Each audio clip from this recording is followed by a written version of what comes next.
I'm Seow Ling. Nice to meet everyone today. I'm here to share with you on legacy planning. Right? Let's start. What's my purpose today?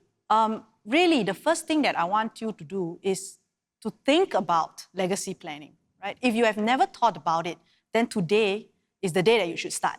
Right? What is legacy planning and what can you do?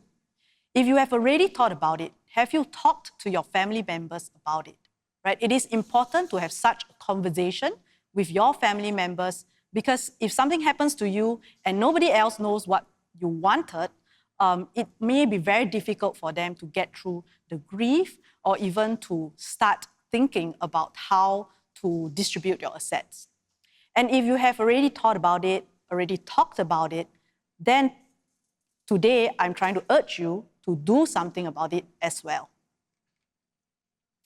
So if you have not made any plans, then I hope that after today's talk, you will actually be prompted to at least take the first step. Okay, so what happens, if you have not done anything? Do you know what happens to your assets when you are no longer around? There is actually a default distribution under the law. Okay, if we look at this table here, it is in this priority as set under the law. We should look at number 1, 2, and 3 together. So let me explain how this table works. Okay, assuming A, right? A is the person who is deceased. Okay, so A has an elderly parent, all right? And he gets married to B. What happens? Is it 1, 2, or 3 that applies? In this case, number 3 applies because A and B has not had any children. So 50% goes to the parent and 50% goes to the spouse. In the event there are still 2 surviving parents, then the 2 parents will actually share that 50%. Okay? So back to the scenario, okay? A is married and has an elderly parent still surviving, and they have children, okay? 2 children. What happens? Which one applies? If A passes on, B, the wife, the spouse, gets 50%, the children gets 50% split equally. So that's 25%, 25%. What happens to the elderly parent? 0%. Because according to this table, 1, 2, and 3, it is in a sequence of priority, right? So if 2 applies, 3 no longer applies. So for singles, right, when singles pass on, parents will get 100% divided equally, okay? If only one surviving parent, then 100% to that parent. If that single passes on and parents are no longer around, then siblings will get 100%. If any of the siblings has passed on before this single, then his or her share, that particular sibling's share, will be divided to that sibling's children in equal shares, right? So that's relatively straightforward. Of course, there are, 4, 5, 6, 7 on that table, but I would say most people fall within 1, 2, and 3, right? So if you want something different from what I've described earlier, then definitely you do need to do something, right? What is that thing? You need to do a will, okay? So if you want to change the priority of beneficiaries, for example, you think that after marriage, you still think that your parents should get 100% of your assets because they probably are financially dependent on you and your spouse is, financially independent, you need to do a will to change the priority, to change the distribution. Or even if, for example, married with children, yes, you want the distribution to be within your family, but perhaps your children are still too young and you believe that your spouse should benefit 100% of your assets before distribution to the children, then you need to make a will to say that 100% goes to your spouse. Then if your spouse is no longer around, predeceased you, the assets will be distributed to your children in equal shares. So you can kind of like put it in different stages, right? Second way to do it is to, if you want to adjust the share distribution, like what I said, it's supposed to be 50% spouse, 50% children. But if you think that maybe your spouse needs more money from you, you can change it to 80% to spouse, 10% to one child, 10% to another child. That's possible. The third reason why many people make wills is because they also want to benefit other people that's not within that list that I mentioned just now, right? So for example, when I gave talks in the past, there was one elderly man who actually asked me, can I benefit my daughter-in-law? I don't want to give to my son, but I want to give to my daughter-in-law. So I said, if you do not have a will, your daughter-in-law gets nothing. Everything will go to your son if your son is the only child, right?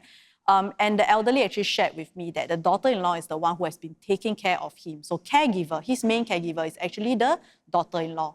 Or in some cases, it can be your niece, nephew, you know. So if you want to benefit someone who has been taking care of you, you do not want to follow the default list, then you have to make a will, right? There are also people who, you know, decide to give to their friends, very close friends who have been supporting them, and even to give to charity, right? So it can be a percentage of your assets, or it can even be all your assets. I've also encountered such cases where they decide that, you know, their family members actually do not need this inheritance from them, and they decide to will everything to charity, right? So if you want to change anything, if you want to adjust the distribution, if you want to benefit someone else outside of that list, then you have to make a will. Okay? So what are the requirements if you decide, okay, yes, I think a will is something that I should do? You must be at least 21 years old. If you're attending this talk, then I believe that you'll be around there. Has testamentary capacity, which means that in simple terms, that the person is still has the mental capacity to actually understand and decide for himself or herself on whether to distribute his or her assets in a certain way, right? The will must be in writing, okay? Understand that sometimes when you watch some drama and you might have seen scenes where, you know, on the deathbed, they start to declare that I'm going to give everything to you, and then next moment, the line goes right flat. That is actually not a valid will. The document has to be in writing, and there must be two witnesses who cannot be beneficiaries under the will, which means that these two people who witness you sign the will cannot be people who also benefit, right? It makes sense because the witnesses are supposed to be there to say that, oh, yes, you understand what you are doing, you are not being unduly influenced. If they are actually receiving something under your will, there is a potential conflict of interest, right? So definitely the two witnesses cannot be beneficiaries, and they also cannot be the spouses of beneficiaries, right? So on this point, I would just like to, you know, really emphasize that even though you can draft your own will, we do not recommend that you do so. Please maybe seek legal advice, or even go to basically professional drafters, right? Because then usually they can advise you on whether your plans, your wishes are practical, whether it's workable. They should, you know, type out in proper form for you. The phrasing should be something that is something that can be implemented, and usually they will also provide the witnesses, right? Okay, so other than what I've shared just now, why you should actually do a will, right? Other than that, you want to change the priority, to adjust the shares, and also to benefit people outside of this list. These are a few reasons why you should do a will, okay? And these are the few benefits. Okay, first one, you can choose a trusted person to manage your assets after you pass on. You see, when you don't have a will, according to that list that I shared with you just now, basically the person who is going to manage your assets will be one of the people in that list, right? But even though you want to benefit your family members, there may be instances where you do not want to let your family members manage that money because of perhaps some kind of concerns that you have with regard to their ability to deal with finances, or even whether they are able to deal with the assets in time of grief, right? So when you do a will, you can name a person that you trust, right, as the executor to carry out the instructions in your will, and also to appoint a trustee. The trustee is basically someone who holds on the assets for you and then distribute them, right? The executor and trustee under a will usually is the same person, right? This person must be at least 21 years old, has mental capacity, okay? Good thing is that, of course, in your life, you may not have that many trusted persons. So you can actually choose the same person to be executor and trustee, and this person can also be one of the beneficiaries, right? So for example, if you decide to give everything to your spouse, but you worry whether your spouse will be able to manage that money, you can appoint, say, a sibling to handle that money for your spouse, to actually collect your assets upon your death, then thereafter distribute to your spouse in a certain manner, right? Second benefit of having a will is that you can distribute your assets in stages. Okay, what does this mean? You see, when you do not have a will, right, the distribution is by default. And according to that distribution, upon your passing, basically it will be given to the beneficiaries once all the assets are called in, accounted properly, and distributed, right, in one lump sum. But there may be instances where you will be concerned, can my beneficiary actually handle this big sum of money on his or her own? Or whether it is even good, right, for example, for your children to receive such a big sum of money at one go. So what can be done in your will, right, is to state that, number one, you can give a monthly allowance instead of giving it in one lump sum. So if you recall in my previous slide, right, I mentioned that you can appoint a trusted person to manage. So this person is not just someone to do the paperwork, right? Not just someone to say, close the bank accounts, sell off everything, and there you go, give you the money, right? It's not. This person, if you see from there, trustee, holds on to the assets for your beneficiaries, right? That is someone who can hold on to the lump sum of the money, the whole sum, instead of giving the whole sum to your beneficiary at one go.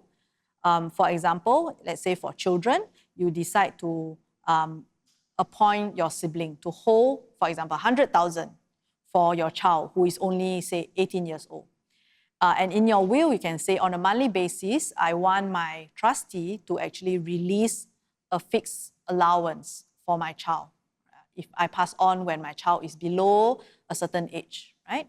And if my child is, in university, to pay all the expenses for education, for accommodation, and things like that. So you can actually specify how you want this money to be used and how you want this money to actually be managed, in that sense, on your behalf, right?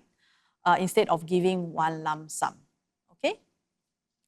Another way to actually plan this is to say that instead of giving a fixed monthly allowance, you can say that, okay, if my child attains a certain milestone, for example, if my child turns 21, I will release 20% of the inheritance to him or her, right? If my child graduates from university, okay, I'm going to give another lump sum.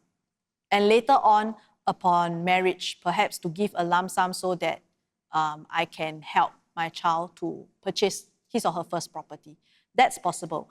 But please remember, all right, if you decide to do this, you also have to consider the circumstances of your trustee, right? Because you are actually giving the monies to your beneficiary, but held on by someone that you trust. And this someone that you trust, right, if you think about it, if this person is about your same age, right, about the same as how old you are now, the runway may not be so long. So for example, I had a case where a client asked me to draft a will where the monies will be held for the child until the child is 50 years old, right? Because the child has some gambling issues, so she is worried that if she releases the whole lump sum to him, that may affect in terms of how long he will be able to hold this money and whether he will just, squander away everything, right? So in this case, what happened was that she wants to hold the money. She wants her sister to hold this money for the child until the child is 50 years old. So I asked her, how old is your sister now? And she said, oh, she's my younger sister. She's about like 5 years younger than me.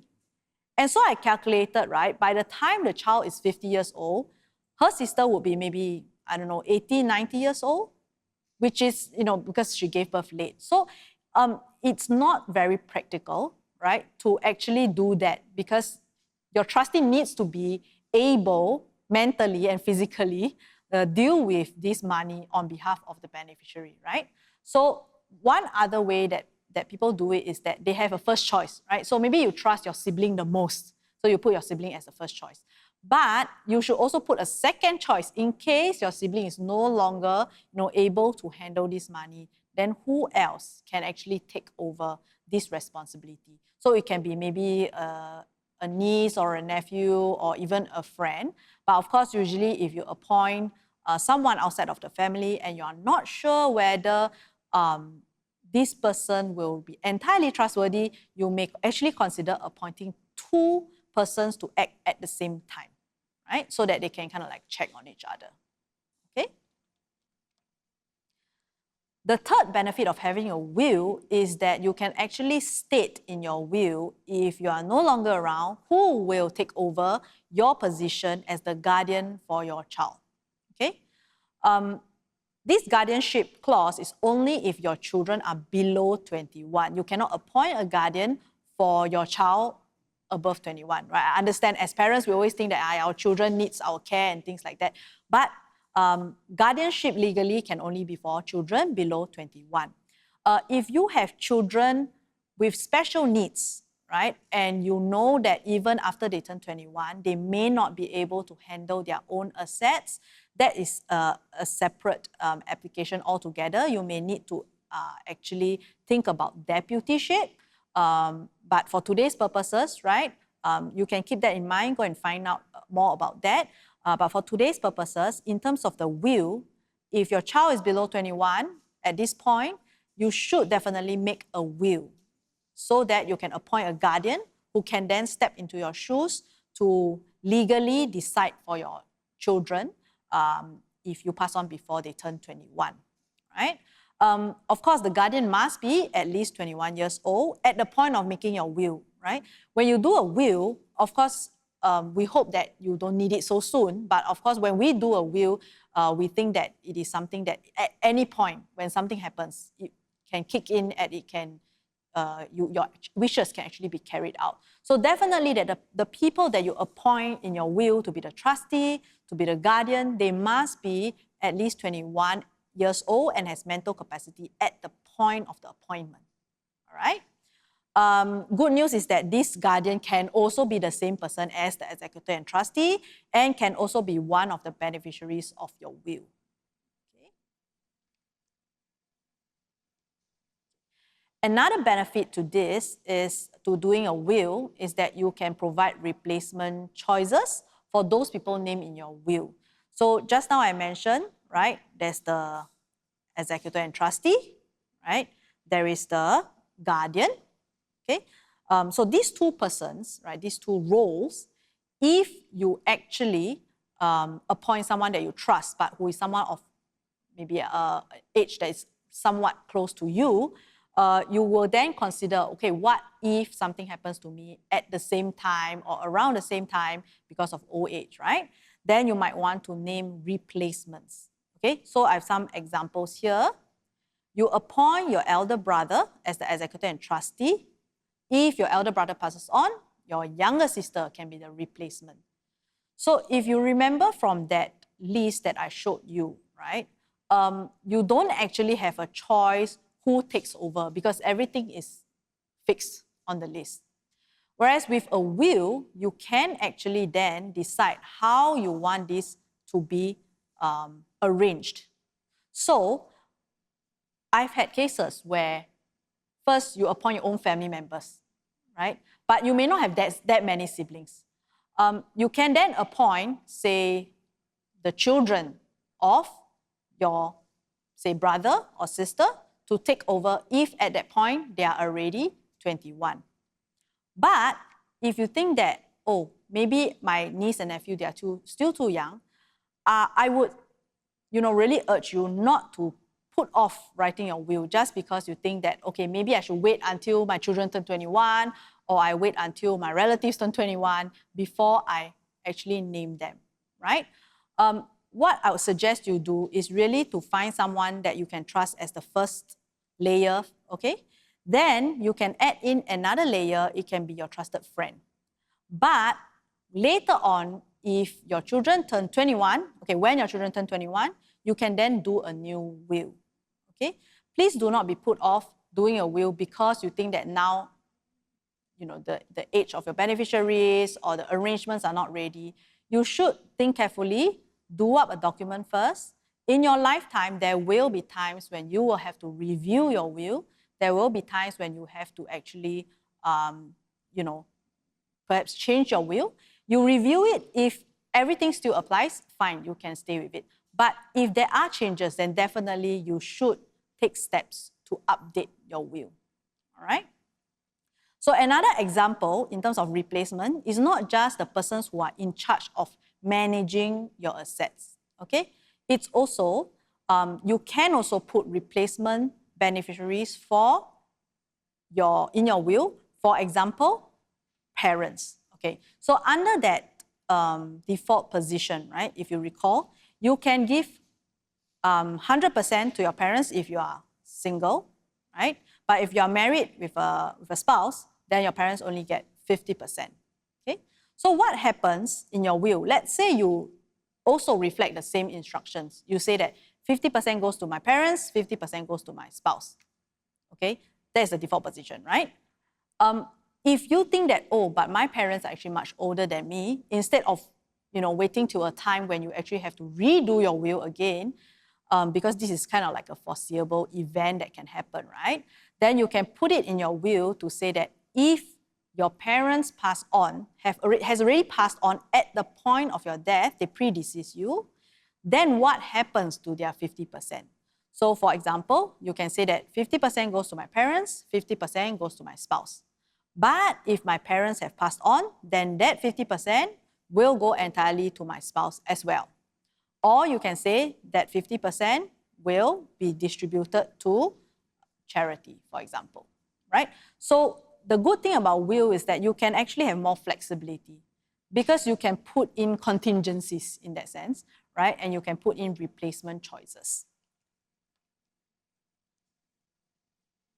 Okay, next point, maximize the benefits. I think that this is really the biggest point that I usually share with my clients on why they should really, really do a will. Even if the people that they actually want to benefit are the same people under the default position, right? So assuming the distribution, same thing, you actually want to benefit your spouse and your children, right? You should still do a will. Why? Okay, let me give you a scenario. Okay, A, the deceased, was the sole owner of an HDB flat, okay? So what happens? According to the default position, right? 50% goes to the spouse, 25% goes to, let's say, the son, 25% goes to the daughter. Okay, so most people will say, yeah, very good, I'm happy with this arrangement, right? Because anyway, I want everybody to benefit. But you have to consider, if you are the sole owner, be it a HDB flat or private property, right? If only 50% goes to your spouse, then my question is, are you sure that your children will be fine with letting your spouse continue residing in that property? If, let's say, they have their own property and they've moved out, are they fine with letting her continue residing in that property? And if yes, then what do they expect? Do they expect to be paid for their share? Or are they saying that it's okay, Mom, I'm just going to give you my share? Assuming there are no complications, right? Assuming that the children say, Mom, you know what? I think that it's okay, I will just give you my share. You have to note that there will be stamp duties payable on this second transaction, because the first transaction, according to inheritance, is that your spouse only get 50%, your children get 25. So when your children decide to actually give their share to their mother, it actually goes, as a second transaction, and that's why there will be stamp duties payable on that second transaction of transferring to the mother. All right? I mean, if they decide that, okay, they get approval or something like that, they somehow can retain that 25% because maybe it's a private property, they say, okay, we just keep it as this way, right? I don't want to transfer, I don't want to incur the stamp duties. What happens if they are still young, they have not actually applied for, they actually do not own a HDB at that point, because they are holding 25% of a property in their name, they may actually lose their first-timer priority for future HDB applications. If they keep that 25% and they are even listed as an owner, 25% owner of that HDB flat, right? Please note here though, what I've used in this example is that 100% belongs to the deceased, right?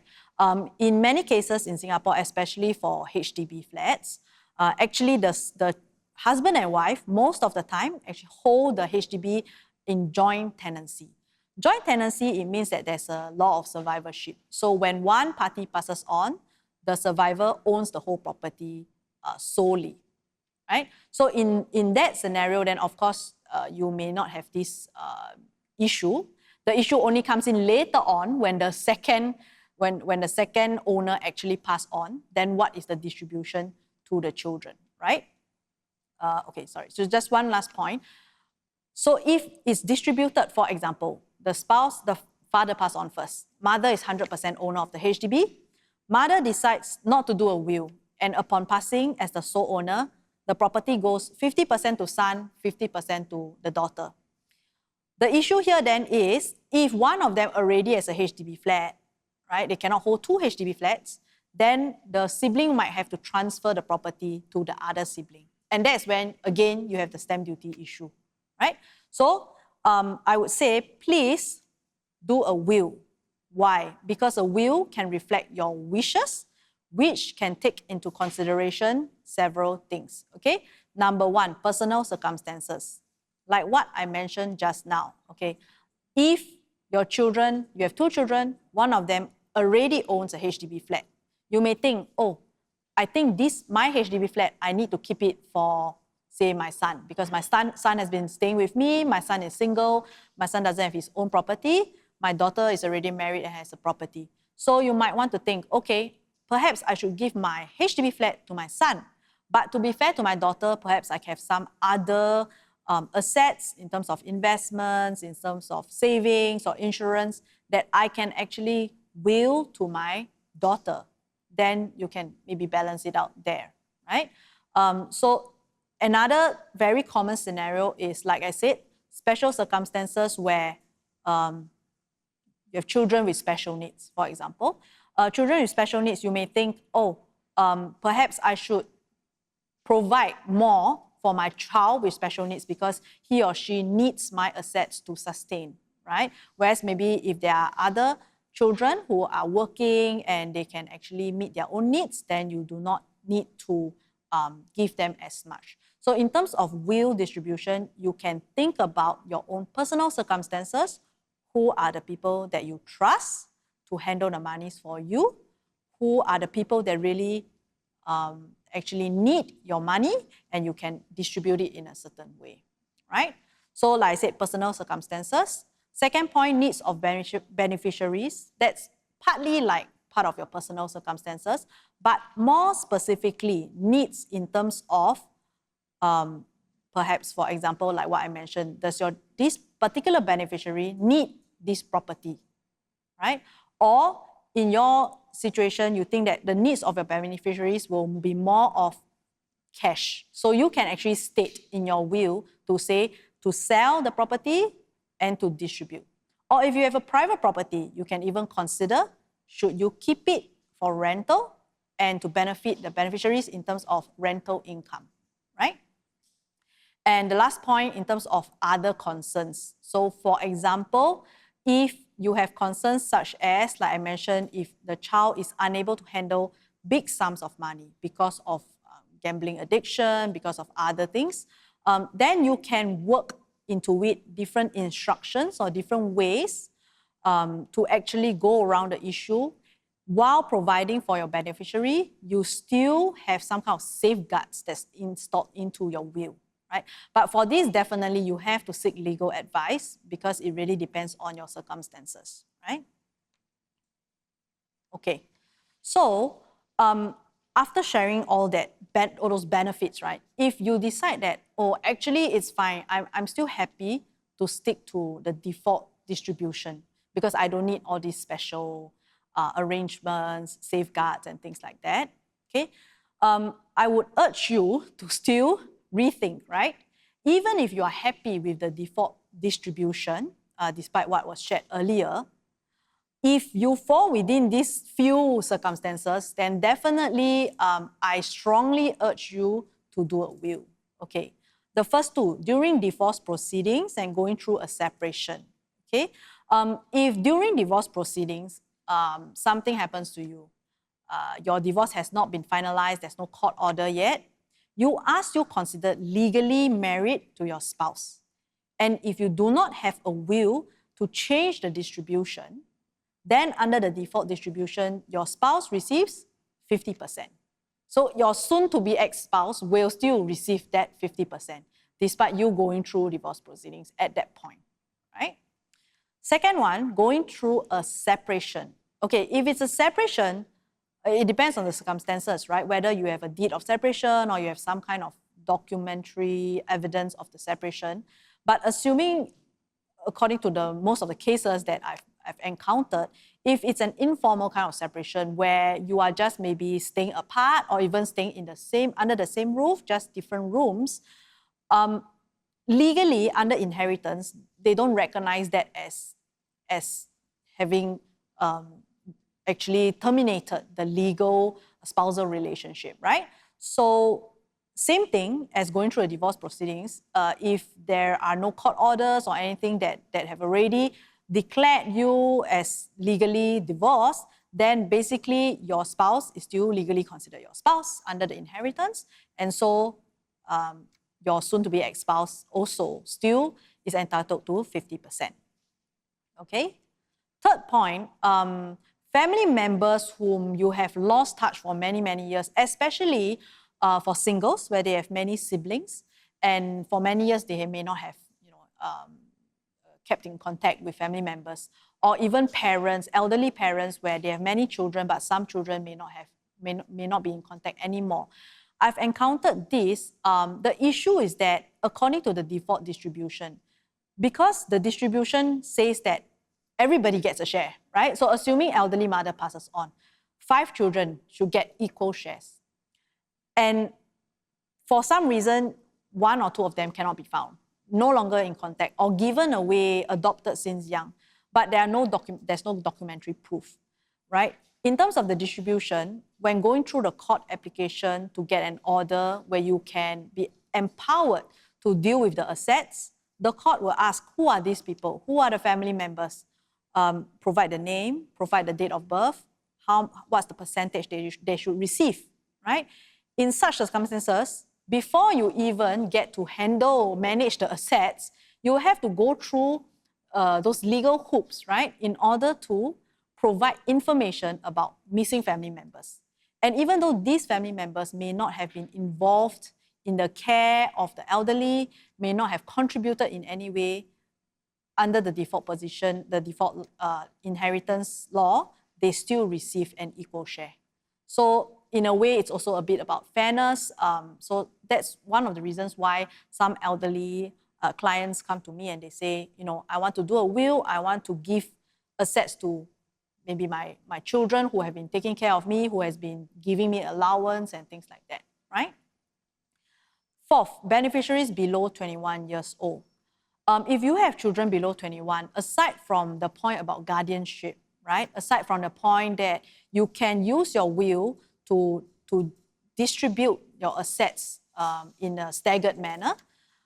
Another issue is that, like I mentioned, when your family members apply for a grant of letters of administration, which is a court order to distribute the assets, right? If there is a beneficiary below 21, the court will require not just one applicant, they will require 2 applicants. This is to safeguard the beneficiary who is below 21, so that there are 2 applicants in charge of the assets to, of course, check on each other and to make sure that the distribution is done properly. All right. So other than 2 applicants, so for example, husband, wife, right? Like the scenario I gave just now. Husband passed on, wife gets 50, children gets 25. But children are below 21. So can the spouse actually handle their 50% on her own? No, she will have to get someone in to manage the children's assets together with her. So even though she's the mother or the father, right, the spouse, the surviving parent cannot actually deal with the children's inheritance on his or her own.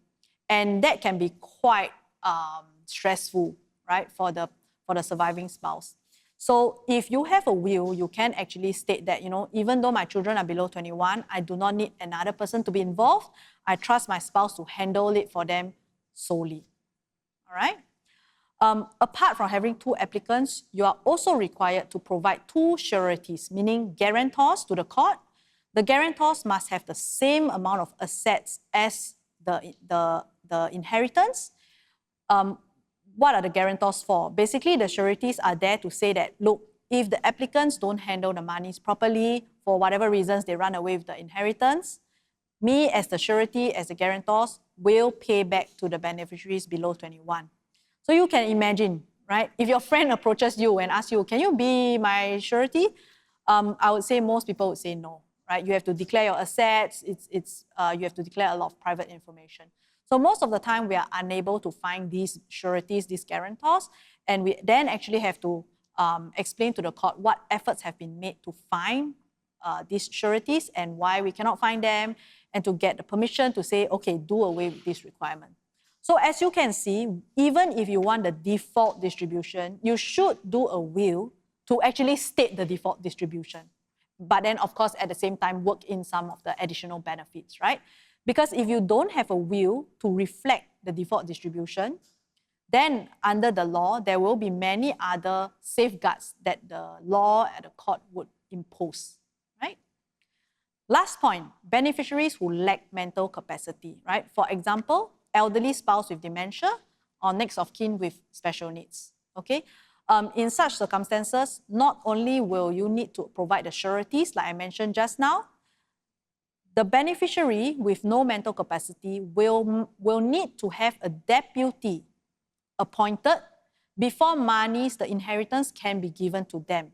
Because if they have no mental capacity to handle this sum of money, right, the court will expect that a deputy is already appointed for them, so that when they receive the inheritance, it goes to the deputy, and the deputy will manage for the person with no mental capacity, right? So on top of the normal application where you apply for a grant of letters of administration, you still need to have another court order, another court application in order to go through, satisfy this, and actually assure the court that these monies can be distributed to the person with no mental capacity. So as you can see here, if you fall within one of these circumstances, then even if you are happy with the default distribution, please make a will, right, to state it clearly that your instructions remain the same, but add in some safeguards in the meantime. All right? So that's all for my segment. Thank you very much. I really hope that you will take action after today. And now I pass my time to Georgina. Thank you. Thank you, Seow Ling. Hi, good afternoon, everyone. I am Georgina, CPF from CPF Board, Outreach and Partnership Department. And today I will be sharing with you more on CPF nomination. Now, there's a purpose in why we actually got Seow Ling from Eden Law to explain about a will first, because she's giving you a bigger picture. And here am I taking the easy segment where I have to explain things that you will relate to what she said when she was talking about the will. Okay. So first and foremost, what is a CPF nomination? So a CPF nomination allows you to specify who you want to give your CPF savings to and how much they should receive upon your passing. I'll let you know later how you can actually distribute them and what are the numbers that you need to watch out for. Okay, so the first thing you need to know first on CPF nomination, what is covered and what's not. So naturally, CPF savings in your ordinary, special, MediSave, and retirement account for those who are 55 and above. The unused CPF life premiums for those who have already chosen their CPF life plans from age 65 to 70. And the discounted Singtel shares. Now, what's not covered in CPF nomination are the properties bought using your CPF savings.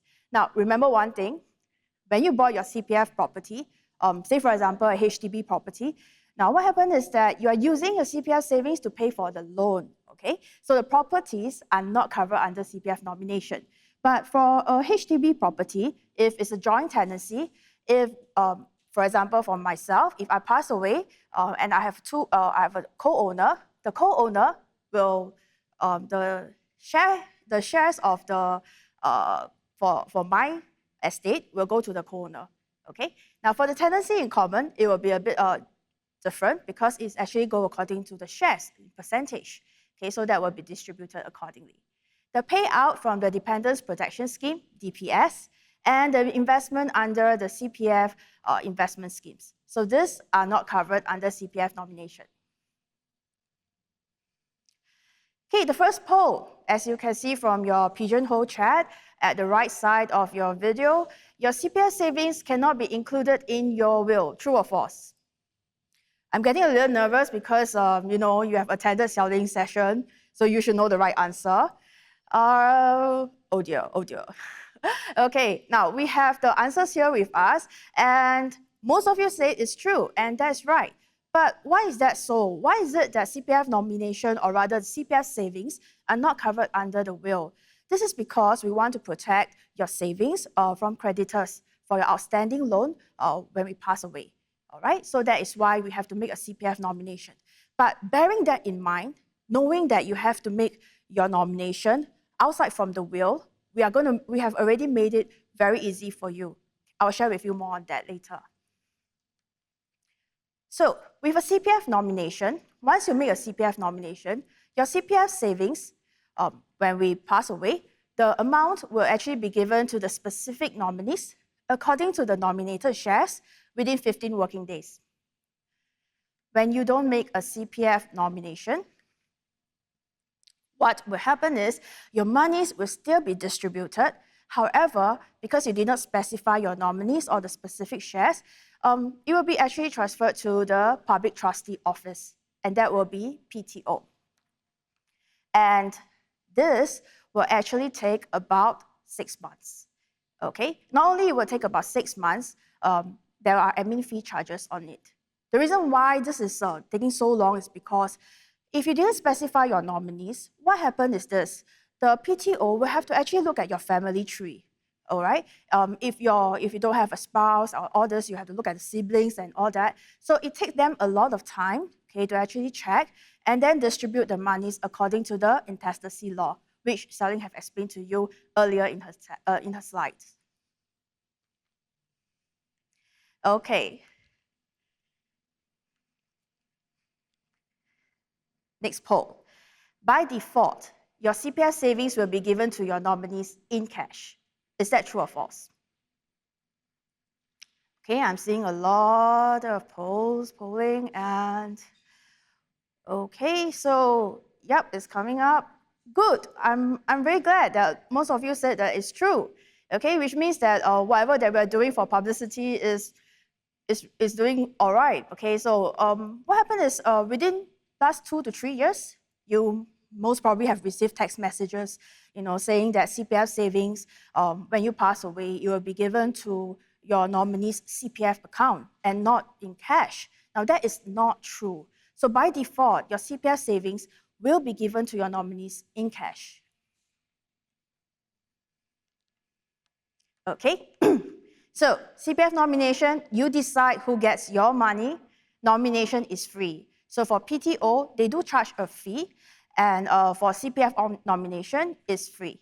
And it's a very easy online process. I'll elaborate more on how to do the process soon. What you need to know about what to do for your CPF nomination, these are the 3 requirements. Okay, first, you must be a CPF member because you have a CPF account, right?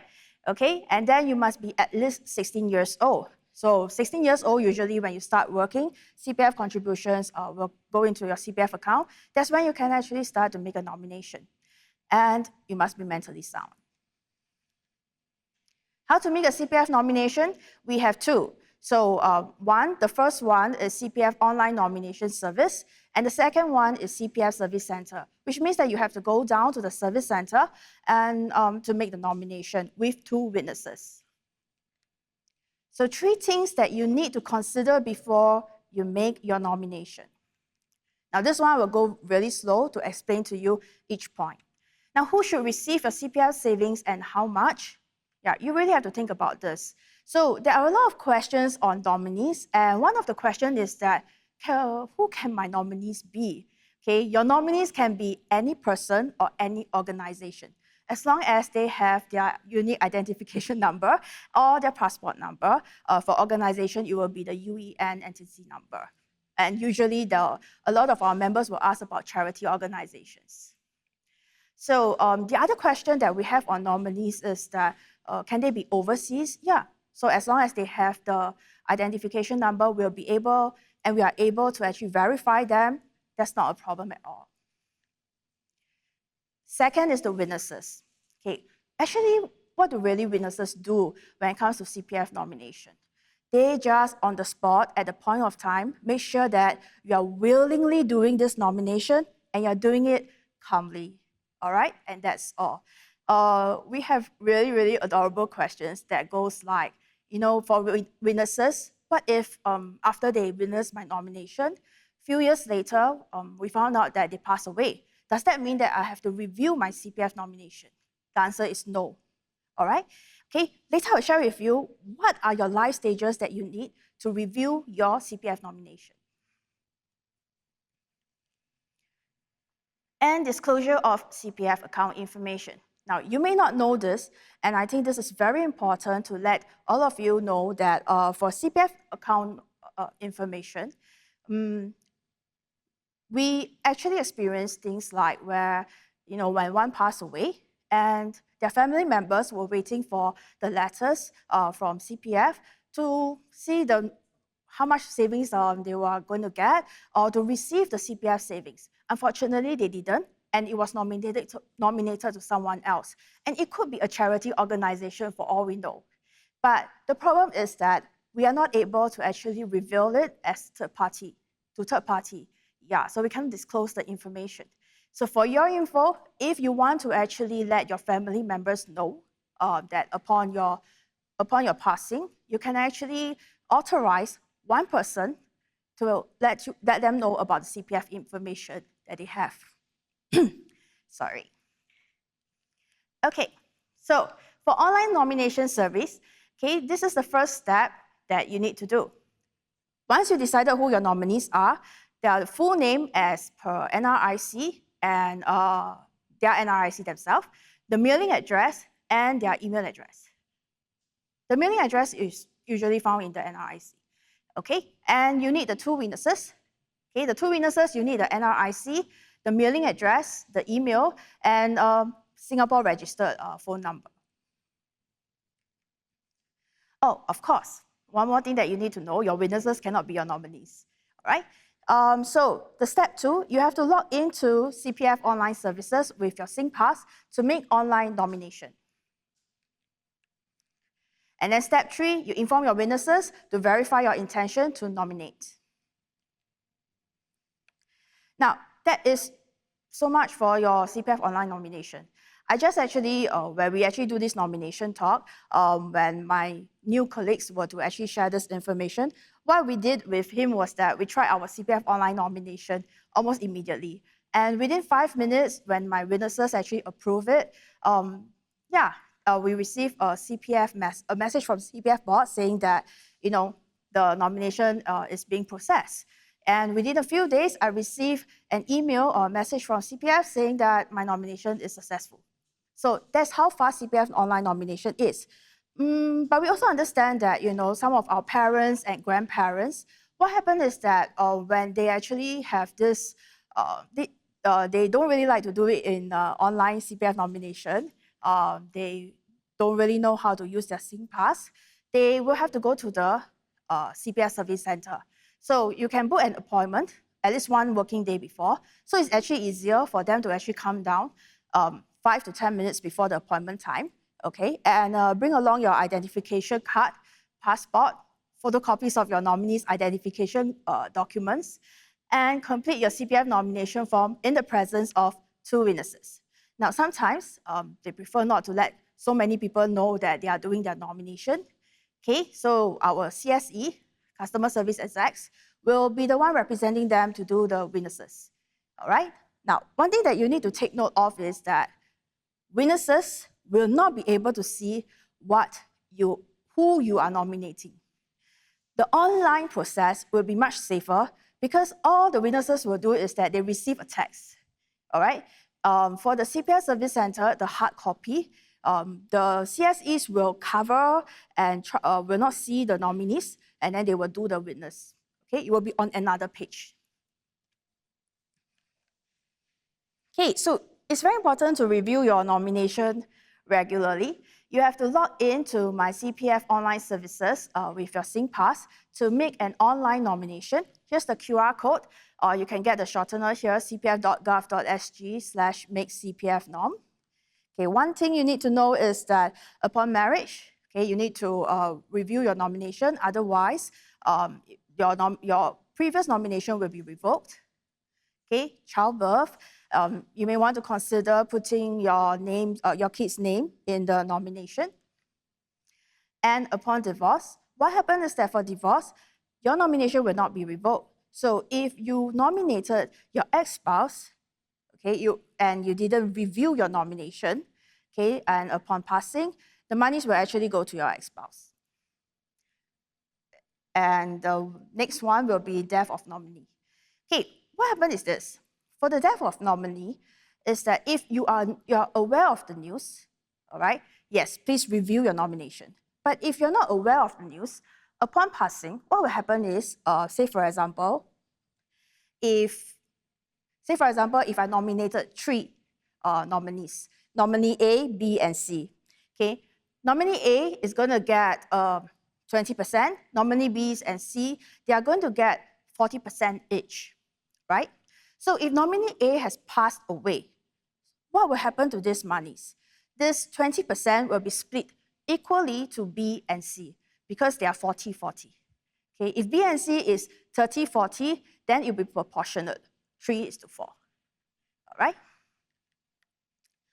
Okay, in summary, without a CPF nomination, you have to distribute based on the intestacy law. For the Muslims, it will be under the Sharia law. And the amounts received by recipients are fixed. Administrative fee will be charged by the PTO. The minimum charge, from what I remember, is $15. You can check the PTO website for more information. And the process can take up to 6 months if the family tree is complicated. Now, with a nomination, you can specify your nominees from the percentage of each nominees get. Okay, you can authorize someone to view your nomination, and no charges incurred when nominees make a claim. So you can contact the nominees within we will contact the nominees within 15 working days. All right, so now we move into the Q&A session. Let me just welcome Seow Ling on board. Hi, Seow Ling. Okay, we have questions. All right, okay, the first question. Is it safe to make a CPF nomination online? Well, the answer is yes, because you actually do this via SingPass. Okay, so you log in via SingPass, and then you make the nomination. And the thing is that the winners will not be able to see your nominees. Okay, what the witnesses do is that they receive a text message saying that so-and-so have nominated you as a witness, and you just have to make sure that he actually made this nomination calmly and willingly, and then you just have to say yes. And as in send the text message and say yes, that's all. Okay, is there a limit to the number of times that I can make my nomination? The answer is no. You can review it anytime, anywhere. Okay, and the thing is that because we have online nomination, it's really, really very easily accessible. Okay, the third question. Seow Ling, how come don't have your question? You're more popular. It's okay. I'm happy with it. No, I believe that will be your questions. Okay, how to check if I have made a CPF nomination? Yeah, you just have to log on to your statement, My CPF, SingPass, and then you will be able to view your nomination details. Okay. Okay, finally, the next question is for you. Yes. Okay, question is, can I write my own will? So just now I did mention a bit on this. Yes, you can write your own will as long as you satisfy those few requirements, right? Basically, you have two witnesses. The two witnesses cannot be your beneficiaries or their spouse, and it has to be in writing, right? But I do not recommend you to do your own will. Definitely not, because even though there are platforms out there where you can actually get, all the templates and things like that, the thing is there may be certain arrangements that actually are not workable or not practical, or even the phrasing, right? You might think that, oh, it's okay, I just write it this way, but there may be other pitfalls that you do not know. Will is something that you can never change, right? Once you pass on. So if there are any mistakes, only your family members will realize when you are no longer around, and by then it's too late to change anything. So please, please, please just invest a little bit of money to get a proper will done, get proper legal advice, right? It's not very costly. You can go and find out on the prices, but definitely it's worth it to get proper legal advice and do a proper will. Yeah, I mean, if you have missed it, what Seow Ling have actually explained, all this is actually better for someone to legally advise you, and you will know how to write your own will, write your will. Yeah. Next question. Okay. Is my will still valid if I'm separated from my spouse? Yes. So the will is only automatically revoked if you remarry. So if you separate or you divorce, it doesn't revoke your will. Only when you remarry or when you get married, then your will is being revoked. I believe that's the same for the CPF nomination. It's the same. Yeah. So definitely, in any case, when you have certain milestones in life, certain changes in your personal circumstances, you should review your will, review your nominations and things like that. Yeah? Yes. Okay, we have another question here. I'm going through a divorce. Should I change the CPF nomination to my children only? Okay, first thing first, even when you're going through a divorce, it doesn't mean that you can't nominate your ex-spouse, all right? But if you're going through a divorce and you only want your CPF nomination for your children only, the answer is yes, you just have to review it. But I think from your question, your concern is, what if my children is below 21 years old or below 18 years old? Okay, the truth is you can still nominate them.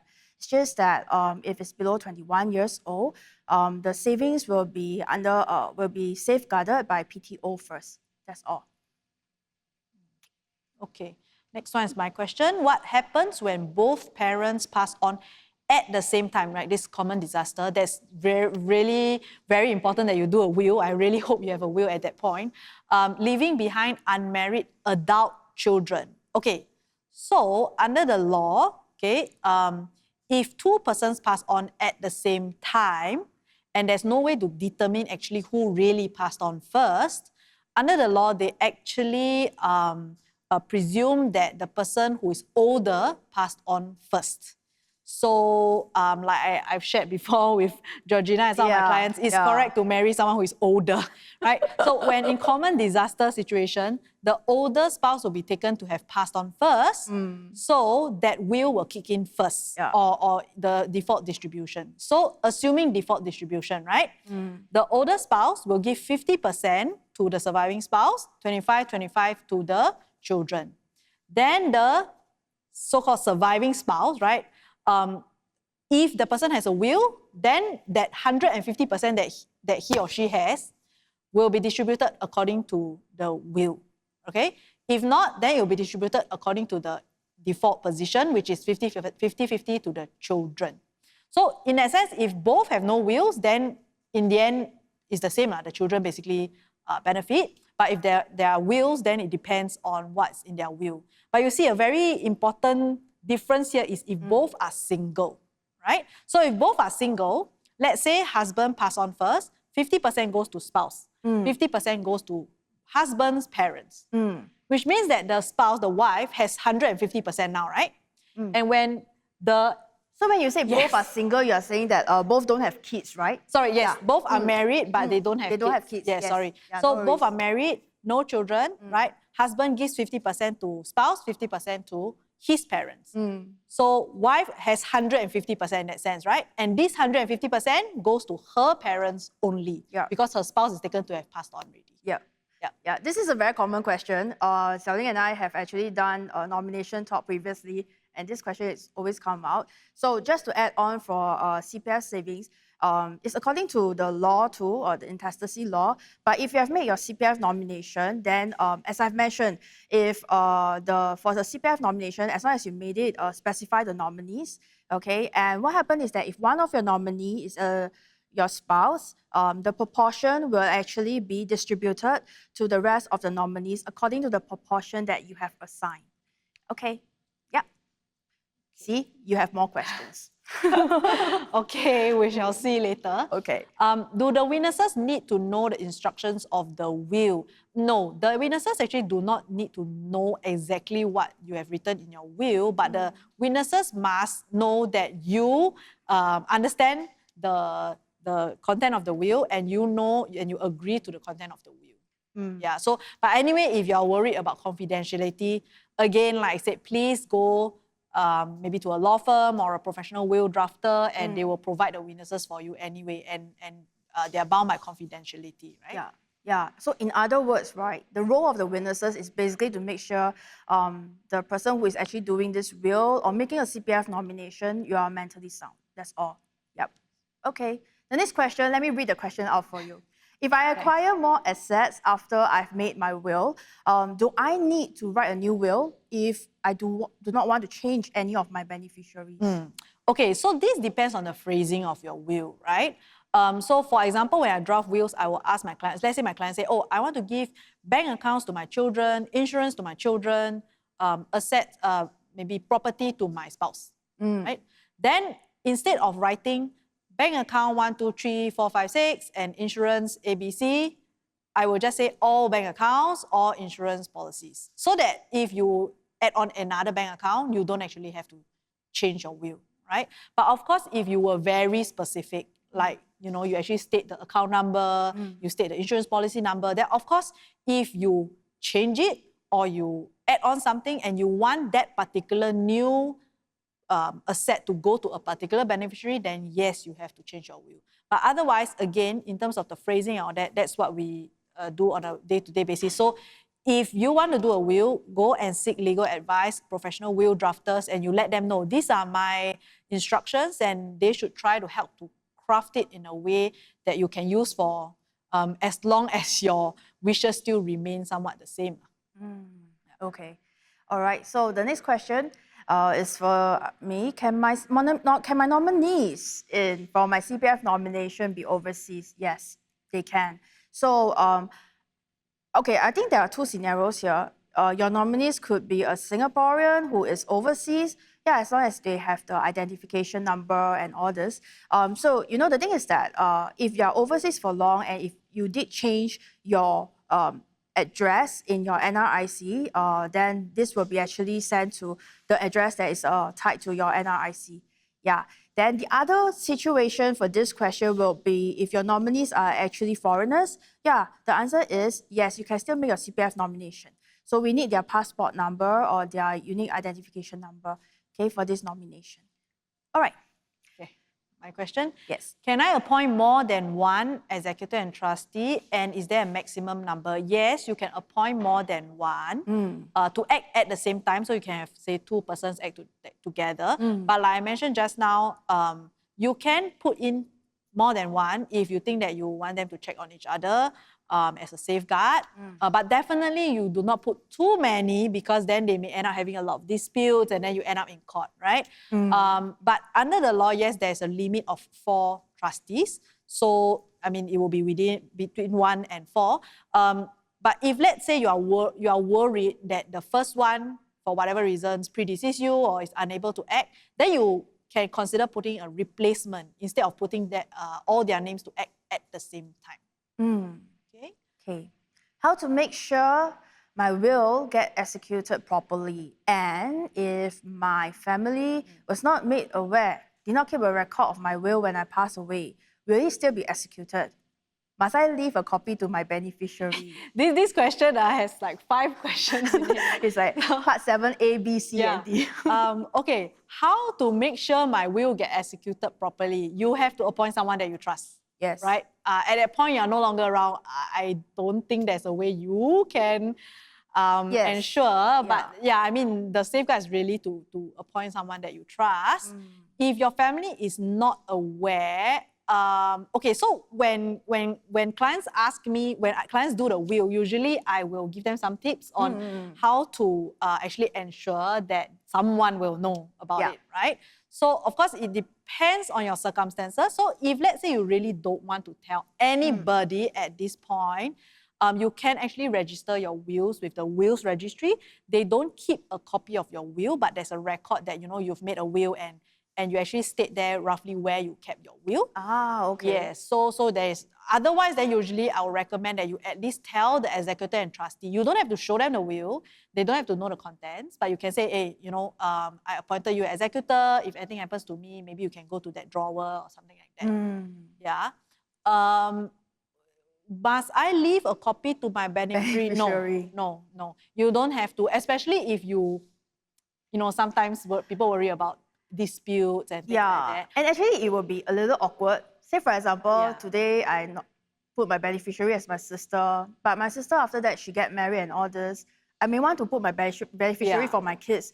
How to take back the will? Correct. You might want to change. So it's not. It's actually that's a good point. That's a bit awkward. Yeah. Number 1 is a bit awkward. Number 2, if you leave the will with your beneficiary, later on when you do a new will and that beneficiary says, hey, why do you do a new will and then now I'm cut out of your will, then later on there may be a dispute.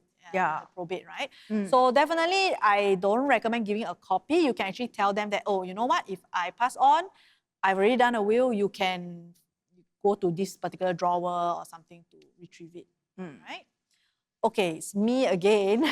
When is the best time or age to make a will? Now. As long as you're above 21, now is the time to make a will. Right? Same for nomination. Yes, correct. I think do the will and then find your purpose. Ready for live CPF Digital Festival. Yeah, but I share something with you all. See, actually during COVID, right, especially during lockdown, I had inquirers calling me, say, can you come to the hospital and do the will? And I say, I can't even go into the hospital. How am I going to help you witness the will, right? So, I mean, definitely, if now you're healthy, you're alert, you are in a position where you can freely go and do your will, please do it, because you never know when you know you need it or when you decide to do and the circumstances just don't allow you to. Don't procrastinate. I mean, the fact that if you already have people that you want, you know, to benefit from all this, be whether it's a will or CPF nomination, just go and do it, okay? Yeah, all right. I think our moderator heard you, so the next question is mine. How do I go about making the nominations such that my CPF monies go into my beneficiary CPF account? Very good question. Okay, so what happens is this, we do have a special scheme for this, where you want to nominate your CPF monies into the beneficiary CPF account. You can actually download the form or make the CPF nomination via SingPass. Now, the thing is that why do we have this scheme? It's actually because some of our members, they have siblings or they have spouse that have drinking or gambling addiction. So they would rather have that money put in their CPF account, okay, grow with interest, and it's meant for their retirement savings. Yeah. So that's one of the, you are able to actually do that. Okay, next question. Yep, it's for Seow Ling. Mine, where deceased becomes bankrupt after making a will, will the distribution of the will be affected? Okay, so I think the main issue is whether the person remains a bankrupt at the point of death, right? Or even if the person is not a bankrupt but somehow has a lot of creditors, definitely the estate, the monies in the estate must be used to actually pay back all the debts first. So the creditors can actually come after the estate. Yeah. So definitely, no matter what you write in your will, if there are a lot of creditors and everything is being claimed, then basically there's nothing left to distribute. I mean, this is also why it reinforces why CPF nomination is separated from the will, so that CPF is the monies are protected in your CPF account and solely for your beneficiaries. Okay, why is the admin charges what is the admin charges, by PTO if you do not make a nomination? Yeah, as mentioned, the minimum fee is $15. There will be a tier charge. So it's based on your CPF balances. So start at 2.4% for the first $1,000. And the other thing is that actually there's, if I remember correctly, there's about 4 to 5 tiers. You can go to the PTO website for the full details. Okay, the other question is, I find it inconvenient to go to the CPF service center to do my will. How else can I do it? Actually, I do understand this inconvenience. Reason is also because of COVID. Yeah. Yeah. You make appointment, right? Yes, they have to make appointment, and CPF service centers, a lot of time, our older Singapore citizens, my grandparents age, they like to go down to the service center to talk to our CSEs to get things to explain. We totally understand. Okay, but for COVID reasons, if your grandparents or you yourself feel that it's very inconvenient to go down, online nomination. Yeah, this is the best question I have for the because I do have a KPI to sell for online nomination. I contributed to that because I did my nomination online. So. Okay, very good, yes. Okay, for your question. Okay, next two questions are for me. For joint tenancy, if one owner passed away, the surviving owner has dementia, okay, cannot do a will the child who stays with them become the owner automatically? No. So only so for joint tenancy, basically the surviving owner will retain the property solely. Okay. In this case, if the co-owner passed on, right, and the surviving owner has dementia, then there will be a need to do a deputy application. It's a court application in order for the child or whoever who is interested to manage the surviving owner's assets. Okay. Right? To actually sign off to take over the property. Okay. Yeah. Because if the surviving owner already has dementia, he or she cannot actually sign legal documents, right? Even to take over the property. So what if, I mean, I don't have dementia, but what if I hope I don't have in future, but what if I want to prevent that from happening, as in if in the event that I have dementia or whatsoever, I already have someone to do that. So that will be also the deputy. Yeah. So if at this point you already know that, if something happens to me, I want to have someone manage for me without going to court, you can do a lasting power of attorney. Yeah, okay, LPA for short. So usually, I mean, when we do wills, we also recommend that our clients do the lasting power of attorney at the same time. But back to this question, the child will not become the owner automatically. So because only the surviving owner becomes the sole owner. And if the sole owner then later pass on, if there's no will, it basically follows that list, that priority, the property laws, list, right? Okay. Yeah, if there's no will. Yeah, okay. Okay. How much does it cost to make a will? Okay, this one is a bit tough, but I would say that it is reasonable to actually, if the will costs between maybe 400, Okay, okay. And above depends on how complicated it gets. Yeah, it really depends on the what you want to Yes. say. I know out there are advertisements of like much cheaper ones, but I Yes. think really you have to ask carefully what it entails. Because of course you can just give your details and say, I want to do a will, can you? And then they say, okay, I write your name in and this is the template. Okay, done.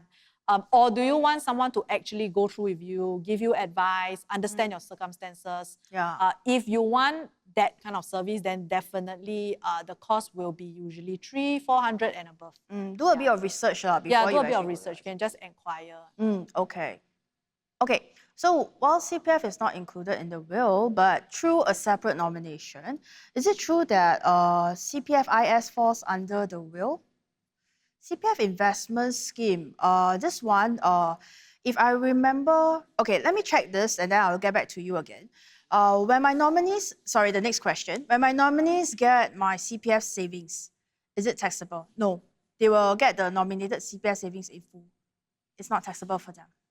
Okay. Okay. My question. Yes. My parents are divorced. If I pass on with a will, will my estate be given to my parents 50-50? Yes. So even though your parents are divorced, they are still your parents. So it will still go to them 50-50. Yeah. Their divorce doesn't affect your distribution of your estate because you are still their child, right? Okay. Next question. What should I do next with my kin's will after he or she had passed on as an executor? Okay, so you are saying that you are the executor, is it? Okay. Okay, Yeah, yes. I think that's the Okay. So if you have been appointed executor, you see a will and you are the executor, you have to do something, right? Okay. So basically, with or without a will, there will be a court application, right? With a will, it's called a grant of probate, which means that you basically bring the will to court to verify that it's valid and that it can be carried out and that there's no contest from other people. If it's without will, also the next of kin has to go to court to do a grant of letters of administration. Okay, but the difference is that if the grant of letters of administration is applied, then just now I mentioned you need 2 applicants if your children below 21, you have certain safeguards like sureties and things like that. But if you have a will, then basically you bring the will, okay, to apply for the grant of probate. The court will check through the will. If it's verified, it's valid, no contest, then you go through some steps now, okay? In short, they will give you a grant of probate, okay? With that grant of probate, it's basically a court order. You can then use it to go to the banks, go to the insurance companies to claim your assets, go to HDB. Yeah, so basically you have to go through that grant of probate application first, right? Because you see, in your lifetime, you can do many copies of wills. If your next of kin did one will and appointed you, he might have done another will at a later date, not appointing you and appointing someone else. So in that case, right, even if you bring the first will to the bank will say, sorry, we can't recognize this, we recognize the court order only. So definitely you have to go to court to go through the process. I see. Okay. Okay, for the CPF IS investment question, as I covered earlier, it's not covered under CPF nomination, which I think the member is aware. So when I pass away, the investments, shares, unit trusts or bonds, and even CPF IS, the cash balance in the investment account, it will form part of the deceased estate, and it will be distributed accordingly to the beneficiaries of the estate.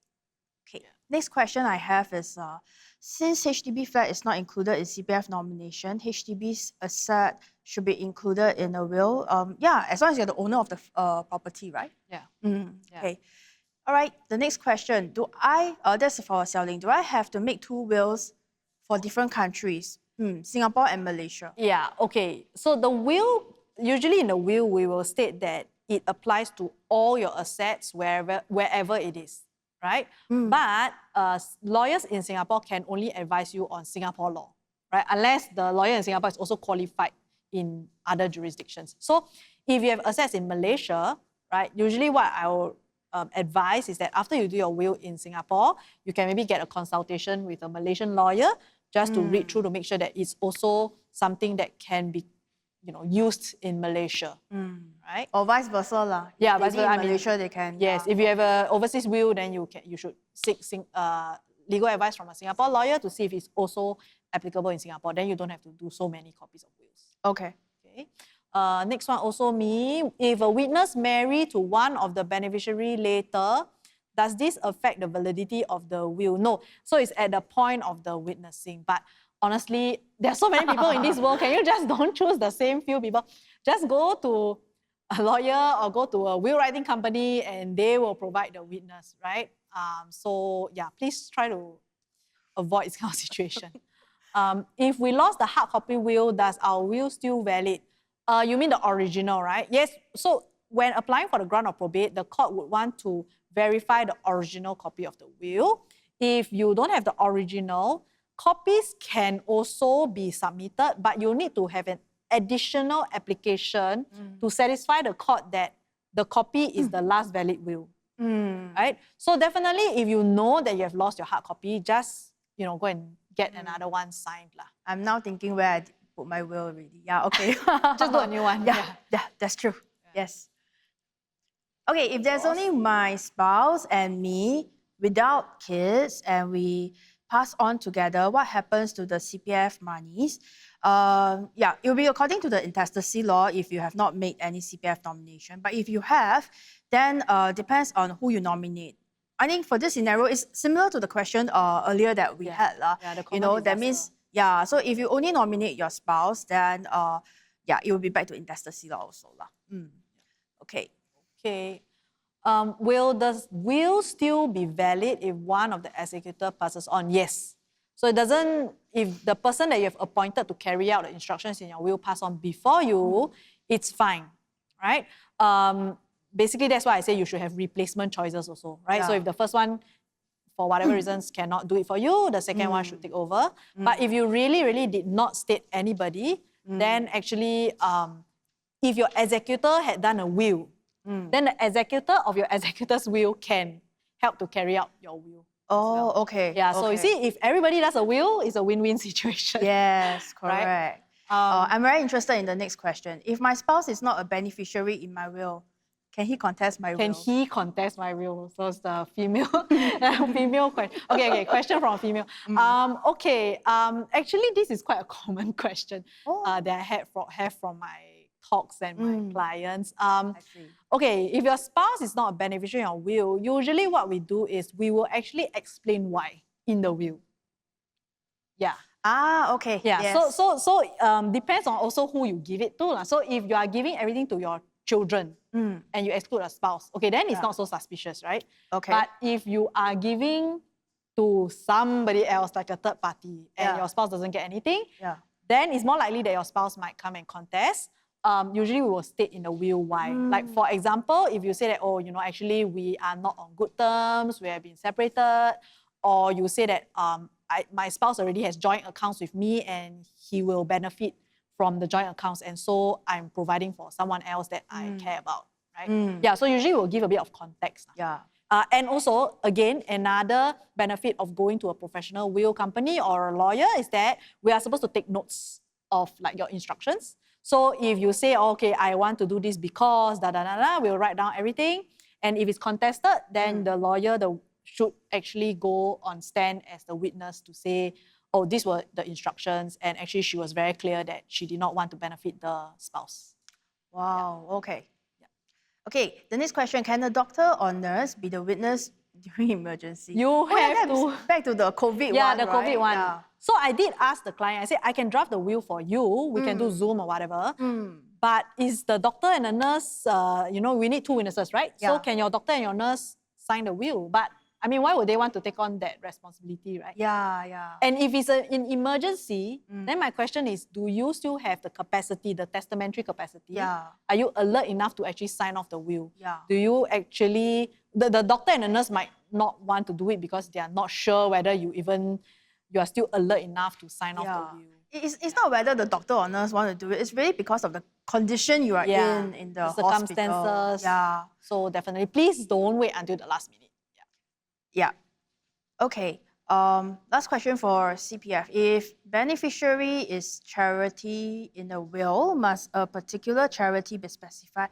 Yes, yeah, you have to. So because once you specify it, then that means we will have this unique identity number for it. I think it's a UEN, recognized as a legal entity separate from the name of the shareholders, directors, or members.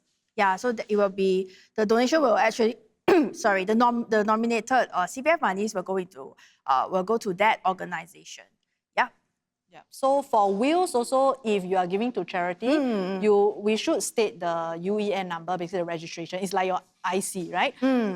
But if you don't have a particular charity that you want to give to for wills, then what we can do is actually to state what's the purpose. Like you want it to be for children. Yeah, then your That's for executor will. can decide. Okay, Yes, okay, that's for will. Yeah. Yeah. All right. Okay, we have come to the end of the talk. Thank you, Seow Ling. Thank you. Thank you.